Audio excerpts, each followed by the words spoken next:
Bonjour à tous. Je vais commencer mon exposé qui va vous parler de la lumière. Je vais vous parler plus précisément comment utiliser la lumière pour mesurer l'énergie. Voilà. Donc la lumière est une source d'énergie. Bien évidemment, nous la connaissons principalement grâce à notre étoile qui nous fait briller depuis plus de 4,5 milliards d'années. Et ce soleil que l'on voit ici est ni plus ni moins qu'un gigantesque réacteur nucléaire. Donc on va voir comment il participe à cette source d'énergie que l'on peut utiliser en tant que moyen de mesure. Les sources à incandescence sont également une source intéressante d'énergie qu'on va un petit peu détailler, qui ont fait leur apparition au milieu du 19e siècle. Et je vais ensuite axer mon discours sur les lasers qui sont apparus au milieu du XXe, avec un certain Theodor Maiman qui a rendu un petit peu le concept concret avec la création d'un premier laser hélium-néon.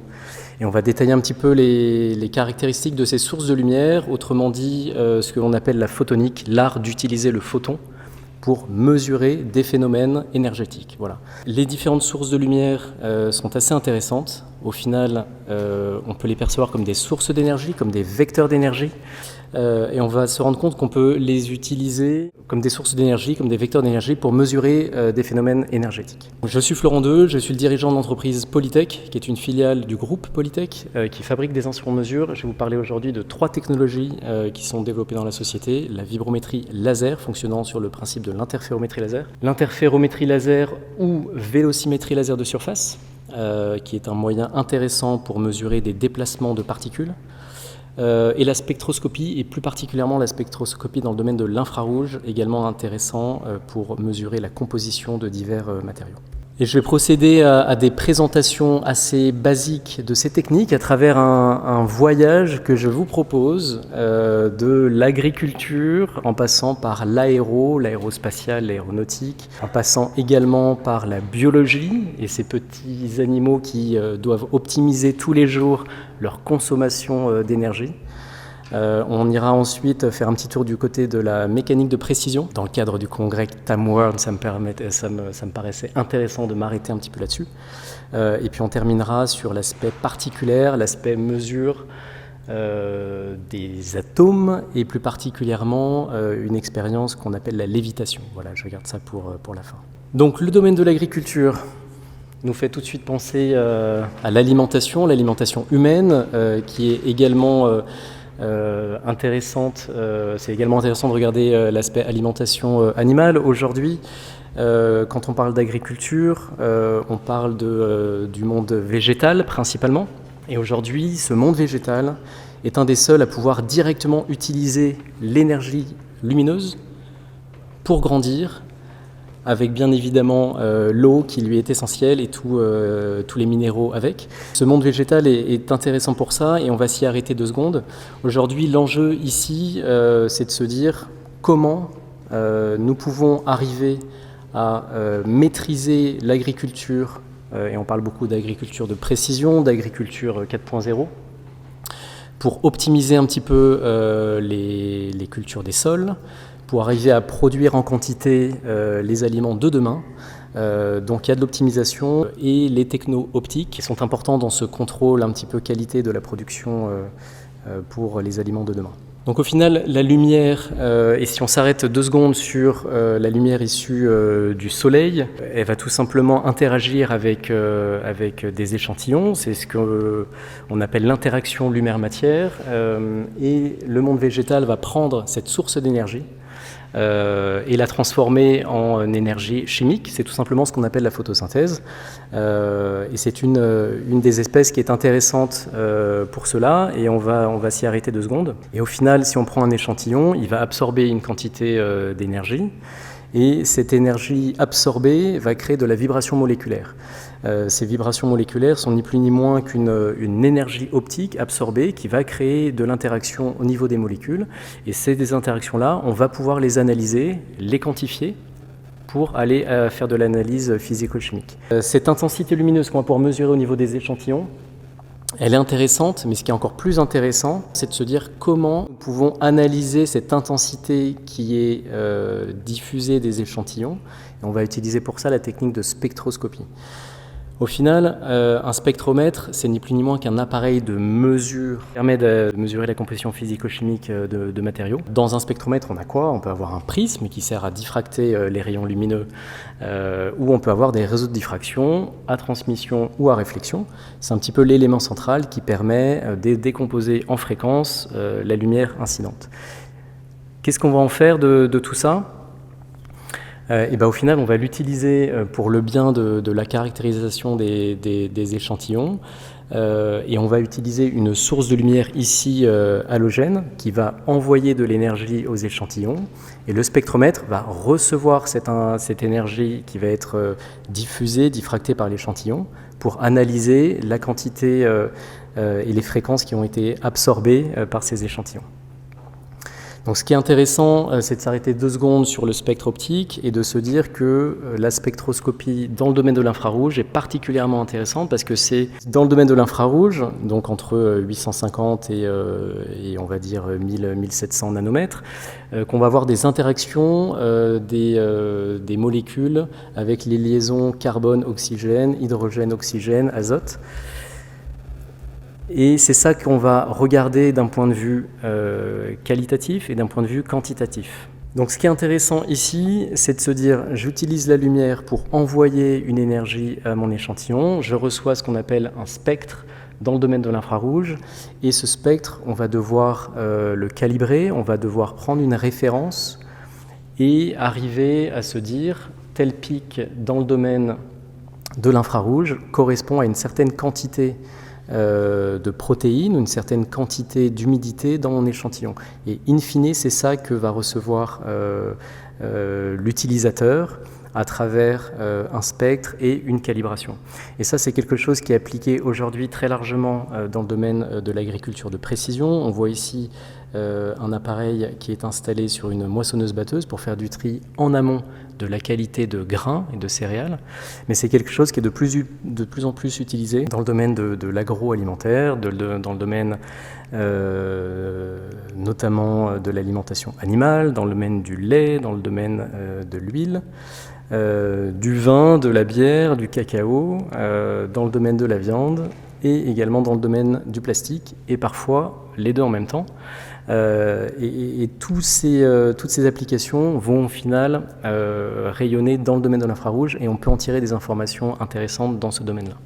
On va maintenant faire un petit tour dans le domaine animal, et plus particulièrement dans le domaine de la biologie, puisque les insectes et l'espèce animale doivent optimiser également tous les jours leur consommation d'énergie, et c'est leur besoin vital. Et on va s'arrêter 2 secondes sur l'abeille qui est intéressante, puisqu'au final, c'est une espèce en voie de disparition, tout le monde le sait, mais on va s'arrêter un petit peu ici sur sa consommation d'énergie, et plus particulièrement sur l'étude de la résonance de ses ailes, et sur... et la question principale ici, c'était de se dire l'abeille est soumise à des forces aérodynamiques importantes. Comment fait-elle pour optimiser sa consommation d'énergie? Donc on s'est intéressé en fait aux fréquences de résonance des ailes d'abeille et par rapport à sa fréquence de battement. Et l'idée, c'était de comprendre un petit peu plus ce qui se passe. Donc comment optimise-t-elle sa consommation d'énergie, et est-ce qu'il y a une certaine corrélation entre sa fréquence de battement et sa fréquence primaire, son mode de déformation d'aile et sa fréquence primaire de déformation. Donc on va s'arrêter 2 secondes sur la technique qu'on appelle la vibrométrie laser. La vibrométrie laser, qui est une technique ni plus ni moins d'interférométrie et qui permet d'utiliser la caractéristique de la lumière, qui est la caractéristique ondulatoire de la lumière, qui a été mise en lumière, si je puis dire, par Augustin Fresnel. Et cette caractéristique ondulatoire a ouvert un champ des possibles assez important, surtout le XXe siècle particulièrement. Donc au final, on va revenir sur les différentes sources de lumière que l'on a vues et on va s'arrêter un petit peu plus en détail sur le laser et sur la caractéristique donc ondulatoire de ce laser. Et toute lumière peut être perçue comme une onde qui se propage. Maintenant, la question, c'est comment arrive-t-on à maîtriser cette onde qui se propage et à l'utiliser pour aller tirer des caractéristiques physiques, mécaniques des différents échantillons que l'on va analyser. Donc le laser, c'est au final une émission stimulée qui va ni plus ni moins prendre deux niveaux d'énergie des électrons au niveau des atomes, et ce delta d'énergie qui va être... donc on va revenir à la base. On va prendre un exemple simple d'un atome d'hydrogène qui a son électron qui est situé sur des couches orbitales. On envoie de l'énergie à cet atome, l'électron va se mettre sur une couche supérieure, ce qui va générer de l'énergie, et ce delta d'énergie n'est ni plus ni moins que la constante de Planck fois la fréquence de rayonnement. Et ça, c'est intéressant parce que ça va nous permettre d'avoir des caractéristiques physiques qui vont pouvoir être utilisées pour mesurer des déplacements de particules. Alors comment on va faire tout ça et comment on va maîtriser un petit peu la fréquence de rayonnement? On va prendre une cavité, on va prendre un milieu et on va générer une émission stimulée dans cette cavité. Et au final, la dimension de cette cavité, la longueur de cette cavité va nous donner directement la fréquence de rayonnement de notre laser. Le but du jeu ici, c'est de se dire comment je réduis mon bruit quantique, comment je fais en sorte que mes harmoniques du laser soient le plus faibles possible pour n'avoir qu'une raie et avoir une source monochromatique qui va pouvoir me servir par la suite. Donc je ne rentre pas dans le détail des différentes possibilités qui sont ouvertes pour réduire ces harmoniques.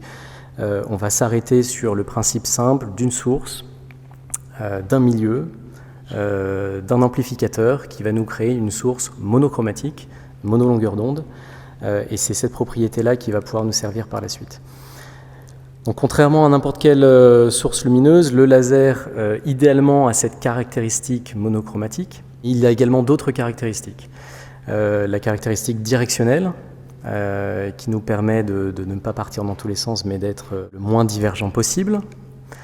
Et la caractéristique de cohérence, et au final les lasers vont avoir une certaine longueur de cohérence, mais cette caractéristique-là nous permet d'analyser sur une certaine distance et d'avoir une cohérence sur cette distance-là dans le temps et donc dans l'espace, et c'est de cette particularité-là qu'on va pouvoir créer des franges d'interférence. Donc on va prendre un setup assez classique, source de lumière, interféromètre. Un interféromètre, c'est quoi?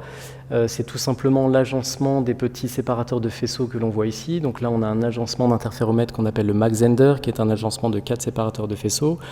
Et ça nous permet tout simplement de considérer donc une source de lumière, très bien, une source laser, un interféromètre, un scanner et une caméra. Ça, c'est le setup classique. Notre lumière laser est envoyée vers un échantillon, c'est le faisceau primaire. Il est également envoyé vers un détecteur, ça va nous servir de point de référence. Et ensuite, on va analyser ce qui revient au niveau du détecteur, et c'est à ce niveau-là que va se passer l'interférence que l'on va pouvoir utiliser par la suite. Et au niveau de ce photodétecteur, nous allons avoir au final une intensité qui va pouvoir être mesurée. Et on va pouvoir soit démoduler en fréquence, soit démoduler en phase. Et ça va nous permettre, en fait, avec cette source de lumière et avec cette cohérence, de mesurer une fréquence de déplacement d'un objet et de mesurer un déplacement absolu de cet objet. Donc nous pouvons déduire, si nous démodulons sur la fréquence, la vitesse de déplacement qui est directement proportionnelle à ce delta F, et ce déplacement d'objet qui est sous le laser. Donc on revient un petit peu à notre abeille, on prend notre abeille, On connecte une source vibrante, un pot vibrant idéalement, ce qui peut être également un haut-parleur, pourquoi pas. On connecte le tout sur un système d'acquisition, on envoie la sortie de notre laser au même système d'acquisition et on vient balayer tranquillement cette aile d'abeille. Et ça va nous permettre de faire une cartographie vibratoire de ce petit insecte, qui n'est pas un insecte, de ce petit animal, et d'analyser un petit peu les fréquences de résonance des ailes. Donc l'idée, c'est vraiment d'obtenir une cartographie qui va un petit peu ressembler à ça, avec tous les points que vous voyez ici qui ont été mesurés avec le laser, et on a obtenu une fréquence, un déplacement, reconstruit sur le spectre que l'on voit juste ici. Donc ça, le spectre moyenné en déplacement de 0 à plusieurs milliers de hertz. Ce qui va maintenant être intéressant, c'est de revenir sur l'idée de départ qui était de se dire comment elles font pour optimiser leur consommation d'énergie, quelles sont les résonances de l'aile d'abeille et versus la fréquence de battement de ces abeilles. Donc, ce qu'on obtient de par cette technique d'interférométrie laser, c'est un déplacement de quelques micromètres sur toute cette aile et avec les modes de déformation aux différentes fréquences que l'on perçoit ici, avec le 278, le 413, le 464, et à partir du moment où on monte un petit peu en fréquence, on voit l'influence des raidisseurs de ces petites ailes qui permet de monter les résonances de manière assez élevée. Et donc pour revenir un petit peu à cette consommation d'énergie, on avait dit dans les slides qui précèdent que les abeilles en général battent aux alentours de 200 Hz et on voit que les résonances des ailes ici, en tout cas le premier mode est inférieur à 500 Hz et en fait l'idée c'est d'étudier l'impact de ces raidisseurs et de se dire que ce domaine de battement est peut-être le moins énergétique aux alentours de 200 Hz. C'est là qu'il y a le moins à solliciter son aile pour avancer et la faire battre. Alors il y a quelques papiers qui sont un petit peu sur le sujet. Je vais en prendre un qui a été fait par l'équipe du LISPEM au CNAM à Lille, qui s'est intéressé à ces abeilles et qui a pris l'idée de faire du biomimétisme et puis de recréer un nano drone basé justement sur un excitateur qui envoie du 200 Hz à ces petites ailes. Et l'idée, c'était de reconstruire au plus près, au plus juste, ce qui permet à l'abeille d'avancer. Alors là, ils se sont vite retrouvés confrontés à l'alimentation énergétique de tout ça. Mais l'idée, ça a vraiment été d'étudier ça et avec une vraie volonté de s'intéresser à cette consommation d'énergie des abeilles. Bon, je passe rapidement là-dessus. Donc on va poursuivre notre voyage vers le monde de l'aéro. Donc j'ai pris, pour alimenter le débat, une turbine d'avion qui a bien sûr des aubes de turbine, mais qui a également des composants qui sont soumis à des sollicitations mécaniques et à des contraintes importantes, qui ont besoin de la technique de travail du métal qui s'appelle la forge. Donc la forge, c'est une technique qui nécessite au final un objet, un support, une masse, et particulièrement pour cette technique-là, on a besoin de maîtriser l'énergie envoyée à notre structure. On va y revenir. Le principe de la forge, c'est d'arriver à augmenter la solidité d'un matériau en compactant un petit peu les grains et en faisant en sorte qu'ils soient alignés dans la même direction. Et ça va créer une solidité accrue. Et ensuite, on peut usiner derrière et travailler un petit peu plus en détail nos matériaux. Donc on revient sur une forge assez classique et on a un impact généré au niveau de cet objet. Et on connaît tous ce schéma stress sur strain, contrainte sur déformation, qui consiste à se dire, et particulièrement pour une forge ici, on ne veut pas être dans le domaine élastique, on veut être dans le domaine plastique, mais on ne veut pas être sur le point de rupture. Et l'idée, c'est donc de maîtriser l'énergie envoyée qui va déformer la matière avant d'arriver au point de rupture.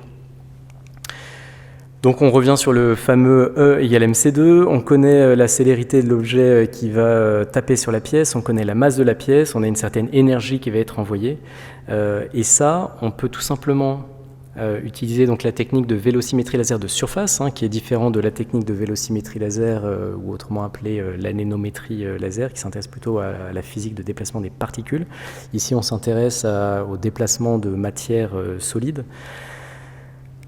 Et on a une technique, donc on a vu tout à l'heure l'utilisation d'un faisceau laser pour mesurer un déplacement d'objet dans l'axe du faisceau laser. On va maintenant s'intéresser à la technique qui utilise un laser divisé en deux, qui va créer un champ d'interférence au niveau de la surface. Et en fait, ce champ d'interférence, il va être modulé par la vitesse de déplacement de mon objet. Et donc ça va créer une fréquence qui peut être détectée par le laser, par rétrodiffusion de la surface. Et ça va me permettre, en positionnant mon laser de cette manière-là, de connaître tout simplement la vitesse de déplacement de ma forge, et donc ma vitesse d'impact au niveau de l'objet. Donc on a des belles courbes qui vont ressembler à ça, et qui, au final, permet d'analyser de près la vitesse maximale d'impact au moment où la forge va taper l'objet, et permet également de s'intéresser au nombre de coups avant d'arriver au point de fracture. Donc là, on peut tout simplement se rendre compte qu'on a bien déformé en plastique la matière, avec une énergie de plus en plus importante, mais à partir du 9e coup, on arrive dans une zone rouge avec une vitesse qui n'est plus absorbée par la matière, mais qui est rebondie, et donc un coup qui est probablement dommageable pour la matière. Si on poursuit un petit peu notre voyage dans le domaine de la mécanique de précision, je vais également vous parler de la mesure de mouvement et de ce qu'on appelle en anglais l'energy harvesting. Donc harvesting en anglais, ça veut dire moisson, donc on revient sur l'idée de se dire je récolte l'énergie disponible, et donc je vais m'y arrêter un petit peu. Donc en mécanique de précision, l'idée depuis plusieurs siècles, c'est de se dire comment j'utilise le mouvement, la gravité, pour pouvoir faire tourner un petit objet comme une montre. Et pour les fabricants, quand on s'intéresse à leur objet et qu'on a des techniques comme le laser, on peut vraiment descendre à l'échelle du micromètre, du nanomètre, pour les aider un petit peu à comprendre le mouvement.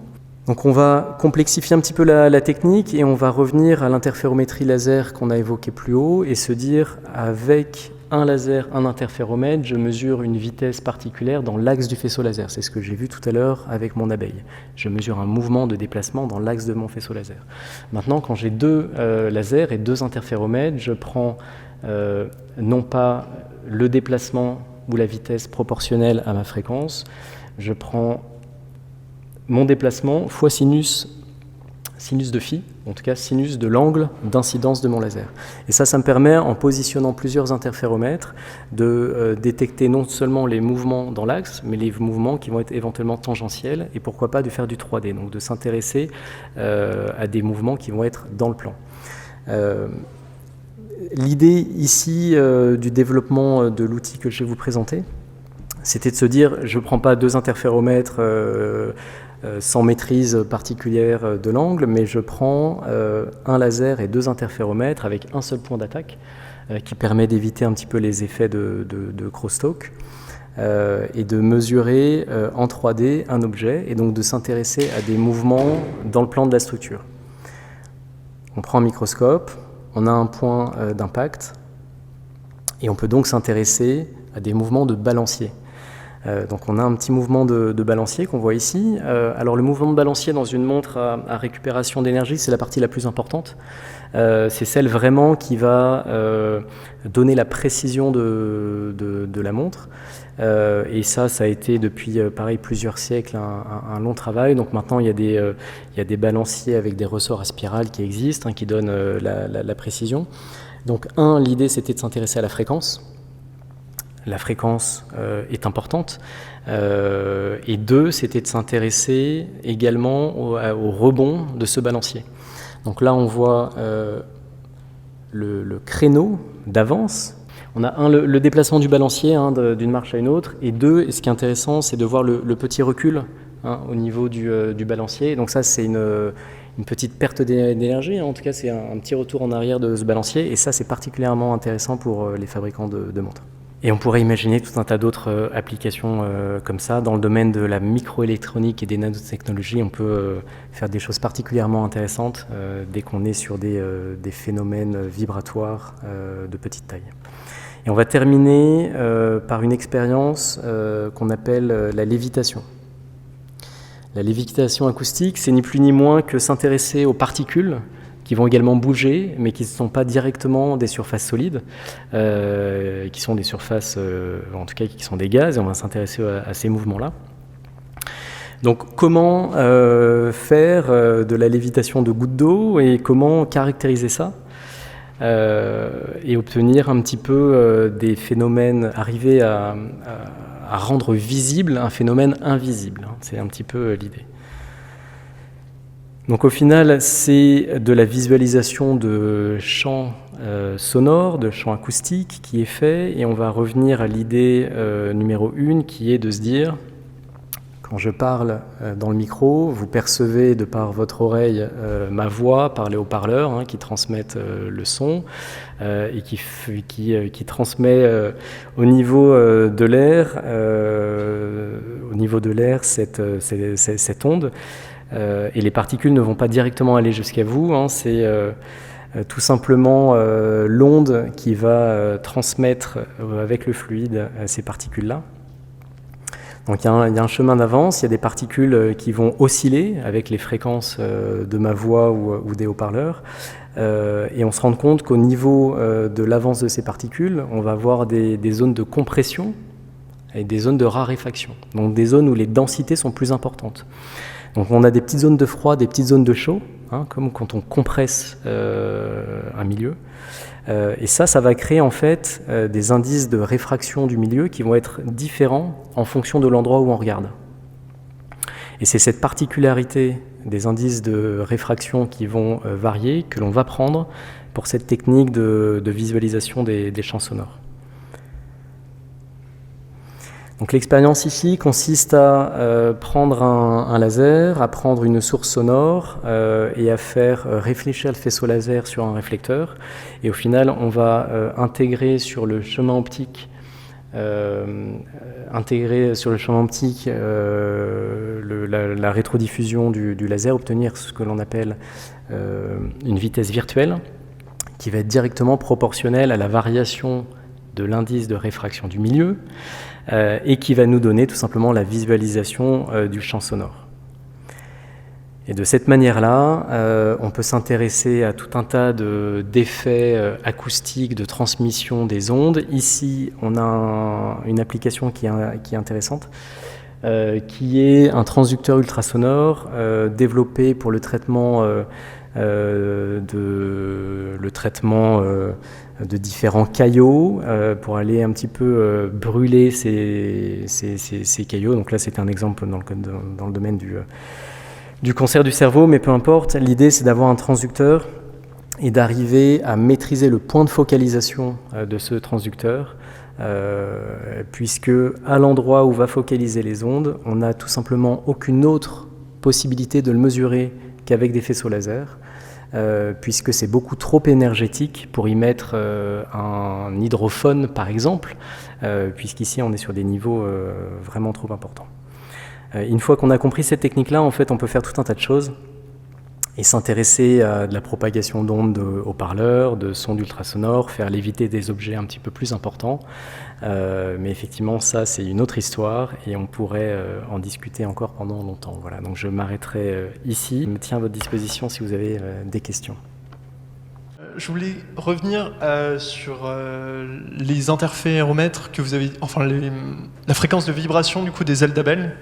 Des ailes d'abeille que vous avez du coup présenté en début, avec notamment les différents modes avec du coup la courbe croissante de fréquence. Donc ce que vous avez donc relié du coup une source vibrante à l'abeille que vous avez utilisée, et vous avez mesuré ensuite la vibration avec un laser que vous avez envoyé sur les ailes en fait, de l'abeille, et vous avez récupéré en fait, la réponse en retour. C'est tout à fait ça. Donc là, nous avons tout simplement pris une abeille qui était morte avec les ailes préparées, déployées, qu'on a fait vibrer. Donc en l'occurrence, une source sonore, un haut-parleur, ça aurait pu être un pot vibrant. Et effectivement, l'idée, c'est d'envoyer suffisamment d'énergie qui permet d'exciter cet objet sur toutes les fréquences d'intérêt et de mesurer la réponse en fréquence de cet objet-là. Donc ça nous a donné ce qu'on appelle des modes de déformation. Et ce qu'on visualisait, c'était effectivement les modes de déformation à une fréquence donnée. Voilà. Je me demandais si c'était possible d'utiliser cette technique à plus grande échelle, aussi par exemple en astronomie, pour mesurer l'énergie dans des corps un petit peu plus lointains. Alors vous devez vraisemblablement avoir en tête l'expérience du LIGO ou du Virgo pour l'étude des ondes gravitationnelles, qui est aussi de l'interférométrie, mais à beaucoup plus grande échelle, qui nécessite des détecteurs qui sont positionnés de part et d'autre de la Terre pour avoir ce delta qui permet l'analyse. Donc oui, on peut le faire à très grande échelle. Après maintenant, si on réduit ça à un objet de grande taille comme une fusée ou un avion, oui, c'est également possible. Dans le domaine de l'interférométrie, quand on s'intéresse à des vibrations de très très basse fréquence, on a bien évidemment des soucis de vibration de la tête de mesure. Puisque si on pose notre interféromètre sur un trépied et que le trépied vibre, ça pose un problème de différentiel. Donc après, on peut absorber ces vibrations, on peut les post-traiter, mais dans tous les cas, il faut remonter à la nature du phénomène physique qui nous intéresse. Et pour comprendre des phénomènes de très très basse fréquence, il faut des interféromètres de très très grande taille. Voilà. Très spatial. Très spatial. Merci. Bonjour. Pour mesurer la vitesse de rotation des exoplanètes autour d'une étoile, on utilise aussi l'effet Doppler. Est-ce que c'est une technique aussi qui fait partie de vos recherches ? Alors, c'est une bonne question. Et effectivement, l'effet Doppler a d'abord été vu en astronomie avant d'être vu dans le domaine acoustique audible. Donc on connaît tous le principe de l'ambulance qui passe et qui fait en sorte que la fréquence perçue change alors que la fréquence réelle d'émission, elle, est fixe. Et ça, c'est une histoire de chemin optique, ou en tout cas de chemin sonore. Et c'est vrai que ça a été vu pour la première fois en astronomie avec une possibilité d'en déduire effectivement des vitesses de rotation. Voilà. Mais ça, c'est un petit peu moins mon domaine. Mais c'est en tout cas un domaine de l'astronomie qui est assez intéressant. Merci pour cette présentation. Je n'ai pas compris l'application dont vous parliez à propos du cerveau. C'est pour détruire des cailloux ou c'est autre chose ? C'est tout à fait ça. Alors c'est vrai que j'y suis passé rapidement et j'en suis désolé. Quand on a une technique comme le laser, on n'est pas limité par les vibrations et les fréquences des objets qu'on étudie. On peut monter à des mégahertz, à des gigahertz de visualisation. Donc là, c'était un exemple dans le domaine ultrasonore, d'une sonde ultrasonore qui émet des ultrasons, comme une sonde échographique. Voilà. Et l'idée de cette sonde-là, c'est d'émettre des ultrasons très puissants qui vont brûler des cailloux. Et maintenant, l'intérêt, c'est de se dire comment je design cette sonde ultrasonore et comment je fais en sorte qu'ils concentrent leur focalisation ultrasonore au même endroit pour aller brûler le caillou. Donc le point de focalisation était l'objet de l'étude ici. Eh bien, merci beaucoup Florent II pour cette conférence en forme, pour paraphraser Baudelaire, d'invitation au voyage de l'échelle macroscopique à l'échelle microscopique et qui nous a permis d'entrevoir de multiples applications de la lumière et de la façon dont on peut mesurer l'énergie grâce à la lumière.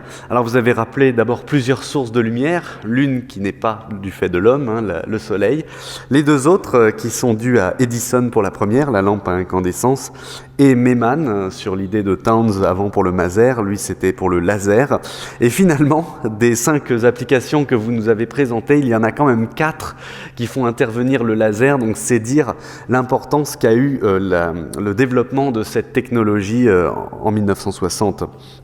Alors, à grande échelle, donc, vous avez commencé par parler du monde végétal et de l'agriculture. C'était la seule application d'ailleurs qui n'impliquait pas le laser. Le monde végétal, donc, qui utilise l'énergie lumineuse pour croître, notamment via la photosynthèse. Et là, vous nous avez présenté une première technique qui est la spectrométrie, donc avec des spectromètres, qui nous permet de mesurer la composition des matériaux, de caractériser des matériaux grâce à la lumière qu'ils reçoivent et qu'ils réémettent. Donc ça, c'est notamment une technique, vous l'avez dit, qui est employée pour étudier des échantillons, notamment dans le domaine de l'agroalimentaire et notamment dans la bande infrarouge. Et puis, on est passé à plus petite échelle, à l'échelle de l'abeille, et c'est là que donc, vous avez commencé par rappeler les principes fondamentaux du laser et de ses propriétés notamment ondulatoires, principes qui sont notamment l'émission stimulée, donc découverte par Einstein, en tout cas théorisée par Einstein en 1916, et aussi l'inversion de population, donc qui consiste à faire passer les atomes préférentiellement dans les états excités pour pouvoir émettre de façon stimulée cette lumière laser. Alors il y a des lasers monomodes et des lasers multimodes. Là, vous vous êtes concentré sur les lasers monomodes, donc ceux qui sont vraiment monochromatiques, en rappelant aussi les caractéristiques exceptionnelles des lasers, totalement nouvelles pour l'époque aussi, au moment de l'invention du laser, qui sont évidemment son extrême directionnalité et ses propriétés de cohérence qui permettent donc notamment de faire très facilement des interférences. Alors ça permet notamment de mesurer des déplacements de particules, et ça nous intéresse pour notre abeille, puisqu'on veut mesurer le mouvement de son aile, et notamment grâce à des déphasages qui sont introduits sur les chemins parcourus par la lumière dans l'interféromètre, eh bien on parvient, grâce aux interférences, à mesurer, caractériser ces mouvements et à obtenir les fréquences de résonance que vous nous avez montrées du battement des ailes. Voilà, vous avez parlé un peu de bio-inspiration et de la façon dont on peut s'inspirer du monde du vivant pour nos propres technologies. Et si ce sujet de la bio-inspiration vous intéresse, je vous rappelle qu'il y a eu d'autres congrès Time World avant, notamment Time World Construction, où on avait reçu Serge Berthier, qui a beaucoup parlé de bio-inspiration. Donc n'hésitez pas sur la chaîne Ideas in Science à aller revoir cette conférence. Alors ensuite, autre application du laser, pour mesurer, vous l'avez mentionné, le déplacement de la vitesse d'une forge. Donc ça permet également de caractériser un matériau que l'on comprime jusqu'à la rupture. Et puis le laser permet aussi de comprendre le mouvement à plus petite échelle, ce qui peut être utile pour la mécanique de précision et notamment pour comprendre les montres. Et puis dernière application, donc à l'échelle encore plus petite des particules, vous avez dit que grâce au laser, on peut rendre visible ce qui est invisible et notamment la propagation du son avec les différences de pression qui permettent la propagation du son. Donc ça se fait, si j'ai bien compris, par la détection de la modification d'indice de réfraction, toujours grâce au laser, ce qui permet de faire de la lévitation. J'espère que vous aurez une autre conférence pour nous en parler, parce que c'est toujours amusant. Et voilà, je voulais en conclusion simplement souligner à nouveau l'importance du laser dans votre présentation, qui aurait pu d'ailleurs parler de plein d'autres applications du laser, de la médecine, aux imprimantes, en passant par la physique fondamentale. Et d'ailleurs, on a eu l'occasion de citer brièvement les ondes gravitationnelles, et puis en général toutes les mesures de précision que permet le laser. Voilà, merci beaucoup.